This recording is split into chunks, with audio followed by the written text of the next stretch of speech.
Welcome to our deep dive into the organized mind by Daniel J. Levitin. Today, we're exploring how to navigate the overwhelming flow of information in our modern world.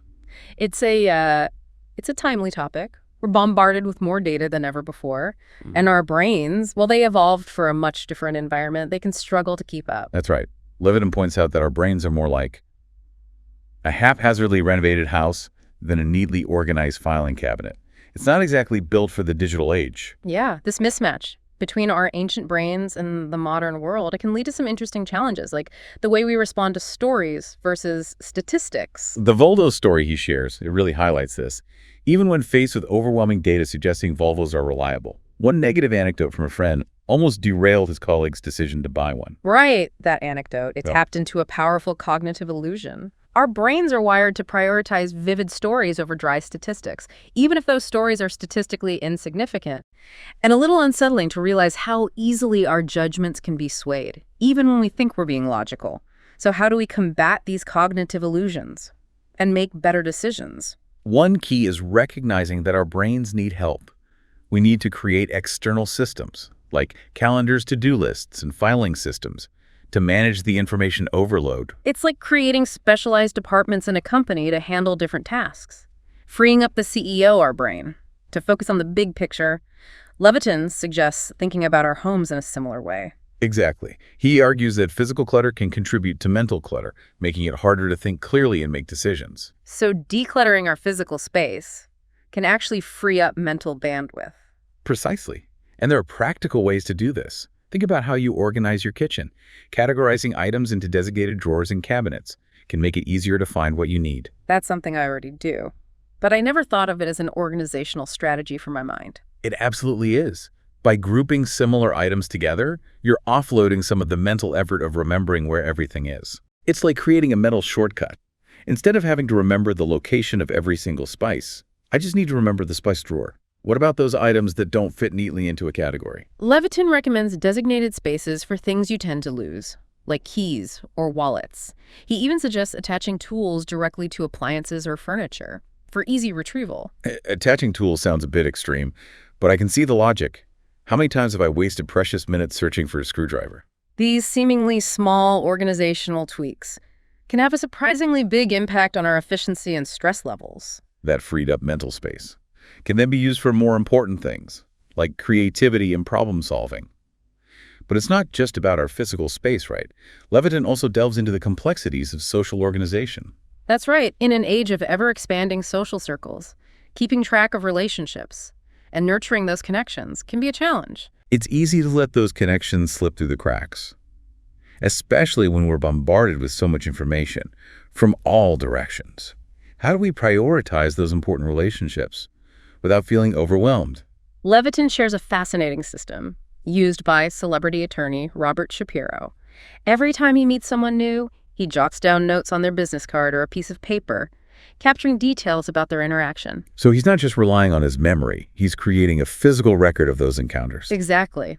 Then his secretary enters these notes into a detailed contact list, categorizing them by profession, how they met, and when they last connected. It's like a personalized CRM for his social life. That's impressive. But probably not feasible for those of us without personal assistance. True. But Levitin offers a more accessible approach, the tickler system. This involves setting reminders to check in with friends and acquaintances at regular intervals. I'm starting to see how these seemingly simple strategies can make a big difference. By creating systems and structures, we're essentially outsourcing some of the mental heavy lifting to our external environment. That's a great way to put it. And this allows our brain to focus on what it does best, making connections, solving problems, and creating new ideas. So we talked about external systems for managing information and relationships. But what about internal systems? How do we organize our thoughts and decision-making process, especially when faced with so many choices? That's where understanding decision overload comes in. Levitin argues that the sheer volume of choices we encounter daily can lead to cognitive fatigue and poor decisions. It's like when I spend an hour agonizing over which phone case to buy. There are just too many options. Exactly. And it's not just trivial choices. This overload affects major life decisions too, like choosing a career path or even a partner. Levitin uses online dating as an example. With thousands of potential matches, it's easy to get overwhelmed. and make decisions based on superficial criteria. Right, we start prioritizing profile pictures and witty bios. Instead of focusing on deeper compatibility, it's a recipe for disappointment. So how do we avoid falling into this trap? How do we make better decisions in a world of endless options? Awareness is key. Recognize that decision fatigue is real. And set limits on the number of choices you consider at once. Focus on your core values and priorities to narrow down the options. It's about being intentional with our decision-making process, instead of letting ourselves get swept away by the current of choices. And this applies to healthcare decisions, too. We're bombarded with conflicting information about diet, supplements, and treatments. It's hard to know what to believe, especially when everyone has an anecdote about a miracle cure. Those anecdotes, while compelling, can be misleading. Levitin emphasizes the importance of relying on evidence-based research and consulting with qualified healthcare professionals. It's about being discerning consumers of information, both for our physical and mental well-being. Absolutely. And this brings us to the final piece of the puzzle, managing the constant influx of information itself. I feel like I'm drowning in a sea of articles, news feeds, and social media updates. How do we stay afloat? Levitin offers a few strategies. First, be selective about the information you let into your life. Unsubscribe from email lists you never read. Limit social media consumption. And curate your news sources carefully. It's about creating boundaries and protecting our mental space from the constant barrage of information. Second, be mindful of how you consume information. Multitasking might seem efficient, but research shows it can actually hinder productivity and comprehension. I'm definitely guilty of that. Checking emails while trying to write a report. Scrolling through social media during meetings. We've all been there.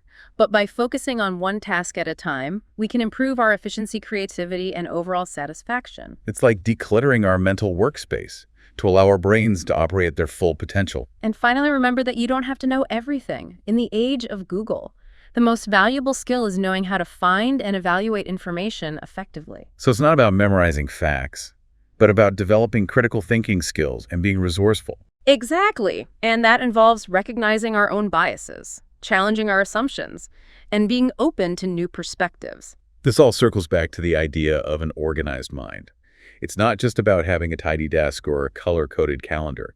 It's about having the mental tools and strategies to navigate the complexities of the modern world. It's about cultivating a mindset of clarity, focus, and intentionality in every aspect of our lives. We've covered so much ground in our deep dives into the organized mind, from decluttering our homes to managing decision overload, but it all seems to come back to this idea of critical thinking. That's right. In a world awash in information, the ability to evaluate sources, discern fact from fiction, and make informed judgments, it's more crucial than ever. It's especially challenging online, Yeah. where misinformation can spread like wildfire. How do we develop this critical thinking muscle? Levitin emphasizes the importance of being aware of our own biases. We tend to gravitate towards information that confirms our existing beliefs, even if it's not accurate. That's confirmation bias, isn't it? We all fall prey to it sometimes. Absolutely. But by acknowledging this tendency, we can start to question our assumptions and actively seek out diverse perspectives. So it's not just about consuming information, it's about engaging with it critically. Exactly. When evaluating a source, ask yourself, who wrote it? What's their agenda? Are they citing credible evidence? It's like being a detective for truth. We need to gather the facts, examine the evidence, and draw informed conclusions. And be wary of sensationalized headlines or emotionally charged stories. They might capture our attention, Yeah. but they don't always reflect reality. It's easy to get swept up in the drama, but we need to step back and assess the information objectively. And be willing to change your mind when presented with new evidence.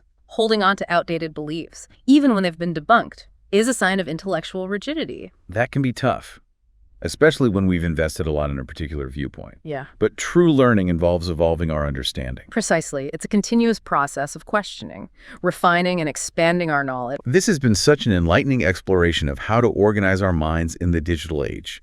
I feel empowered with practical strategies and a renewed appreciation for the power of critical thinking. Remember, organizing your mind isn't about achieving some unattainable state of perfect order.